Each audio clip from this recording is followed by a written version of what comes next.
एक A B and C 3 parallel conductor है, 3 conductor है ए बी सी। लिखो क्या यहाँ पे, एक ए नाम का कंडक्टर, एक बी और एक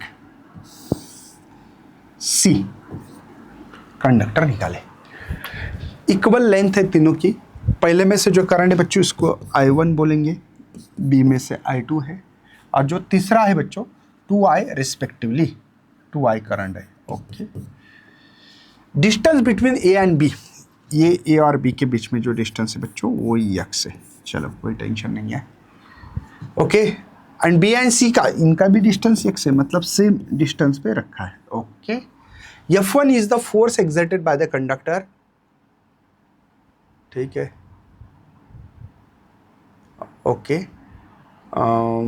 F1 फोर्स है पहला जो है, F1 force exerted by conductor B on A. देखते हैं कैसा फोर्स, दोनों पैरेलल है, दोनों में सेम डायरेक्शन में करंट फ्लो रहा है, तो क्या करेंगे, अट्रैक्ट टू ईच अदर, मतलब ये इधर अट्रैक्ट करेगा, इसको फोर्स F1 बोलेंगे। B1 फोर्स लगाएगा ए पे, बताया गया। देखो F1 is the force exerted the conductor B on A.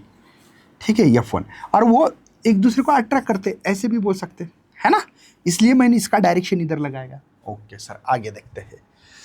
F1 force exerted, okay, F2 force exerted by conductor C के कारण इस पे कैसा बेटा, okay, current in B same direction, 2I is the opposite direction, ये current opposite direction में इधर है। तो आपको पता है ए और सी के बीच में देखो रिलेशन, ए और सी दोनों का अपोजिट है, तो ये रिपेल करेगा, मतलब फोर्स F2 इधर लगाना चाहिए। सी ए पे जो फोर्स लगाएगा ये अपोजिट डायरेक्शन में करंट है, इसके कारण यहाँ पे रिपेल करेगा। बात समझ में आ रही है? तो उनको भाई, मुझे इनका फोर्स क्या था, फोर्स पर यूनिट लेंथ का फार्मूला लिख के दे रहा हूँ मैं, वो था म्यू नॉट, यहाँ पे 4 पाई या 2 पाई, आपकी मर्जी, मैं 2 पाई लिख रहा हूँ, कोई प्रॉब्लम नहीं। 4 पाई रख सकते हैं, हाँ 4 पाई, लेकिन 2 से मल्टीप्लाई करना पड़ता, करंट पे इतना फर्क है। तो यहाँ पे I1 करंट था, I2, ये जो फोर्स F1 है बच्चों, ये B A पे फोर्स लगा रहा है, वो लिख के दे रहा हूँ, है ना, डिवाइड बाय डिस्टेंस के जगह पे x है। चलो, ये force per unit length formula है, फोर्स पर यूनिट। ठीक है, लेंथ लिखना है तो लिख सकते, L लिख सकते, लिखना है तो लिखो, ठीक है, क्या फर्क हो रहा है। चलो, अब F2 जब फोर्स लिखोगे, ध्यान रखना मैं क्या कर रहा हूँ बच्चों, mu not by 2 pi constant है। यहाँ पे और एक चीज है भाई, कि यहाँ जो भी है ये 2I1 I2 लिखना पड़ेगा, ऐसा करता हूँ मैं, चलेगा बच्चों, ये डबल करंट है ना, इसलिए 2 आ गया, और अंतर भी x प्लस x2 x हो रहा है। समझ में आ रहा है कुछ?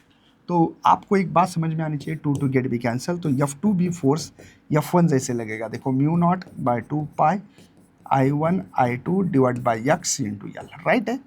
F1 और F2 दोनों फोर्स, शायद करंट का भी I स्क्वायर भी लिख सकता हूँ, ऐसा कुछ नहीं है, दोनों फोर्स सेम है, बट डायरेक्शन अपोजिट है। मतलब F1 जो फोर्स है वो माइनस F2 होना चाहिए, F1 is equal to F2। मुझे लगता है कि डी ऑप्शन इज करेक्ट होना चाहिए, दोनों फोर्स सेम है, क्योंकि 2 कैंसल होने के कारण डी ऑप्शन आना चाहिए, डी।